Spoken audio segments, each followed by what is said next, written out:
后为何这么晚才来？我没想好要不要送你了。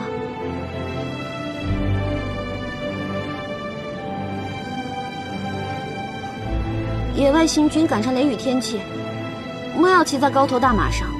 你个子高，头顶上的盔缨也比别人高半尺，雷公就喜欢捡你这样的瞥。你慌慌张张的赶来，就是为了说这个？我还要祝皇上一路顺风，万事如意，旗开得胜，年年有余，马到成功。够了，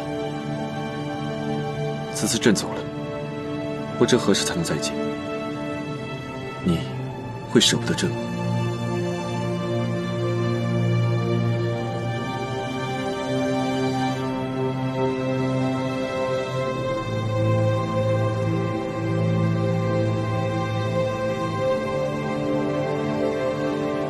算了。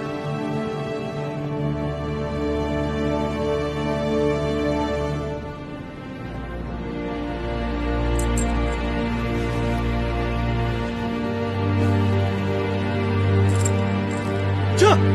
撤！撤！撤！撤！撤！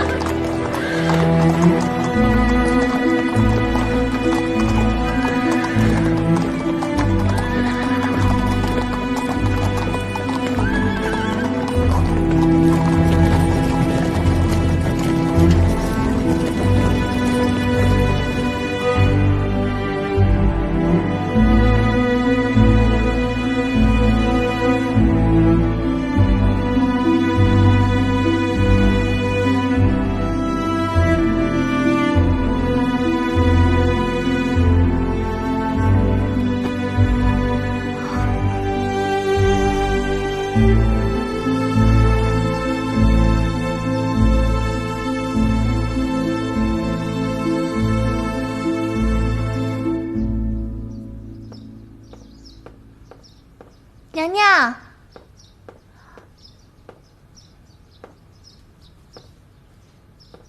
娘娘，这2个字儿您都已经写得很好了，您实在无需再这么刻苦了。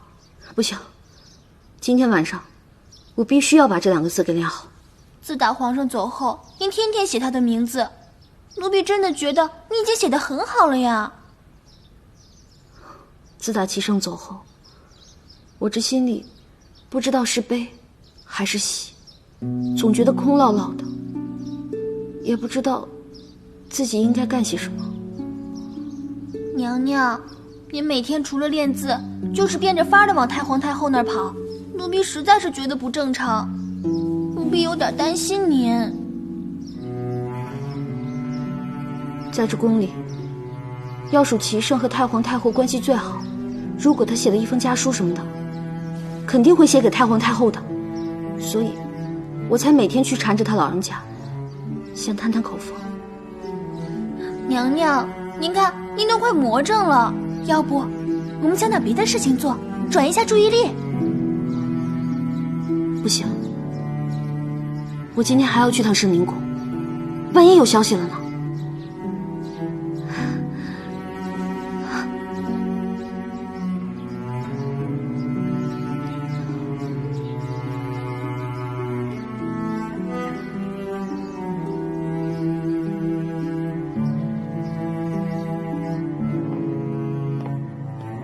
自从圣儿走了以后，你就隔三差五的过来看望哀家，哀家真是没白疼你呀。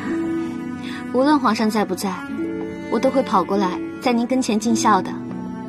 可哀家也知道，你又要问哀家有没有消息了，对不对？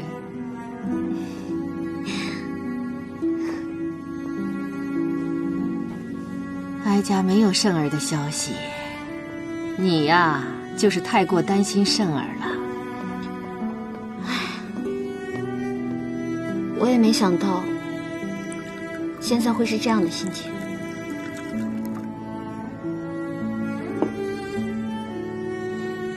太祖当年征战沙场，哀家也是独自一个人在后宫等待。你现在的心情，哀家是明白的。我现在还能做点什么呢？你能做的就是把心装在肚子里。你身为皇后，不是寻常的女子，从你成为皇后的那天起，你就要知道，总会有这么一天，皇帝驾崩，政局动荡，而你要学会独当一面。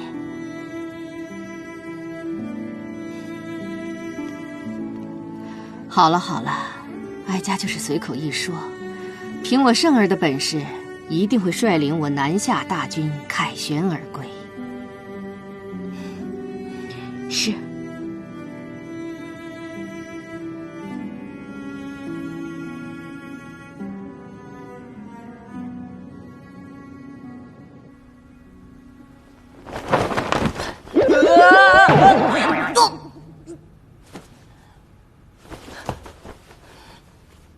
我爹不见了。你爹？你爹没在我这儿，要不你去别的地方找找吧。姐姐，别睡了，大事不好了，姐姐。哎呀，阿西吧！我今日回到府上，发现我爹、我大哥、二哥、三哥几人都不见了。问家里的人，家里人说他们是一同出去了，却不知道去了哪里。走多久了？我3个月前和灵儿回府了一次，总管说我爹染了风寒，不便见人，当时也没多想，我就走了。现在回想起来，我爹应该那个时候就已经走了。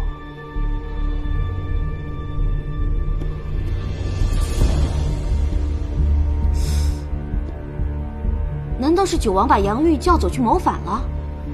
不对，杨玉已经被削去了兵权，再说也不可能瞒着你啊！哎呀，真是细思极恐啊！会不会是？你爹早已投靠了齐胜，现在也许正在北漠帮着齐胜打仗呢。我问你，你爹是怎么跟九王搞到一起的？就是我爹说想多认识一些我的朋友，便常常和我一起出席我跟九哥的活动，什么青楼啊、茶楼啊，他都去。他俩慢慢的也就熟了。呆子，你就九王这一个朋友吗？你爹这不明摆着要接近九王吗？姐姐，现在应该怎么办呢？九哥那儿又该怎么办呢？哎呀，姐姐，这样吧，你先回去，我让灵儿回趟家，打探一下军中的状况。嗯。